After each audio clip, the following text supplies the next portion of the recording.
Each time I've spoken to somebody about suicide and they've had suicidal thoughts, they wanted to check out. And even in my own life, years ago, when the thought crossed my own mind, and I'm not mad, I don't think you should feel any kind of shame for thinking about taking your life. I think it's very understandable, actually. But there's a common factor every single time I've ever been introduced to it personally with somebody and with myself. You don't really hear about it in regards to just like the public view of it.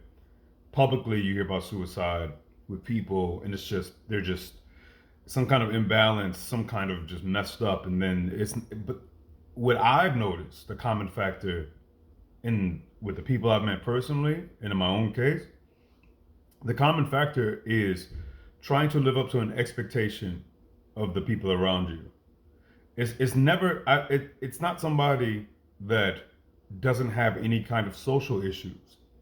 There's always the element of unfulfilled social expectation. That's what I'm trying to say. Every single time I have ever seen suicidal thoughts up close and personal, externally or internally, it was due to unfulfilled social expectation.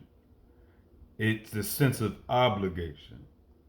It's this psychological weight and burden from being so intertwined with somebody. You know what it is? I like what Jim Carrey had said once. I heard a line that he mentioned where he said that he believes that depression comes from when the mind is tired of playing a character. And I see that as well. And I think that has a lot to do with when you want to check out.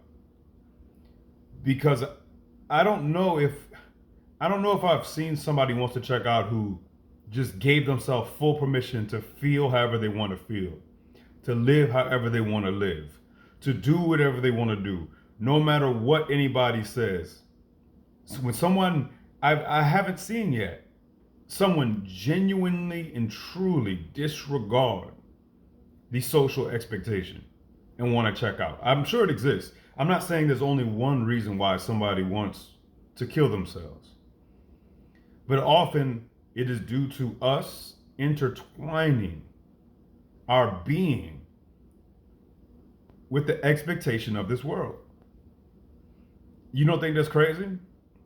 Let me ask you this. Does that not make you angry? And I guess I'm speaking to the person who's susceptible to this. That doesn't make you mad, the fact that we're willing to take our life because of the thoughts and feelings of other people. And typically, these other people ain't shit. How crazy is that? Typically, these other people are not healthy minded people. Then the opposite would occur. They'd give you life. They'd give you life.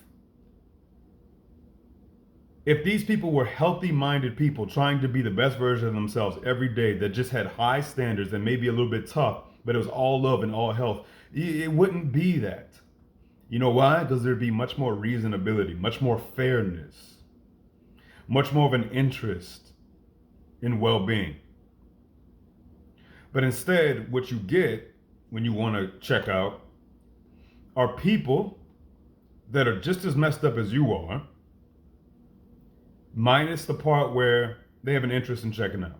Or maybe they even do and they just, push it down deep inside. I resent that any of us ever allow the world to dictate our insides to such an extent that crosses our mind. I believe it's perfectly normal and fine. I believe that we are very much so social creatures, and it especially occurs to those of us who are what? Very sensitive. Those of us who are sensitive and have big hearts, but you still are a flawed human being, just like everybody else. But unfortunately, some people can develop calluses and a kind of insensitivity to the sensitivities of their fellow man.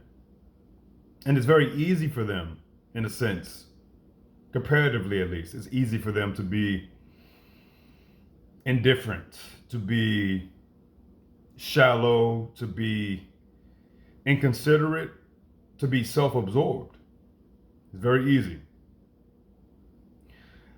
The purpose of me talking about this is to request to you that you do not allow this world to dictate a damn thing inside of you.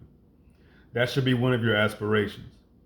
It's not about not connecting. It's not about not considering the social factors of this world, but I'm telling you, when it comes to those of us, when I've met people who have considered taking their life, I just find it very interesting that it is always, at least in my experience, due to social factors. It was never them just individually, singularly, independent of the social factors, even if everybody was just on board with what they were doing and what they would want to do, and they would be very supportive. I haven't seen that. I'm sure it exists, but I haven't seen that one yet. Typically, it's because you are trying to match their lifestyle. You are trying to live how they are living, and you don't want to.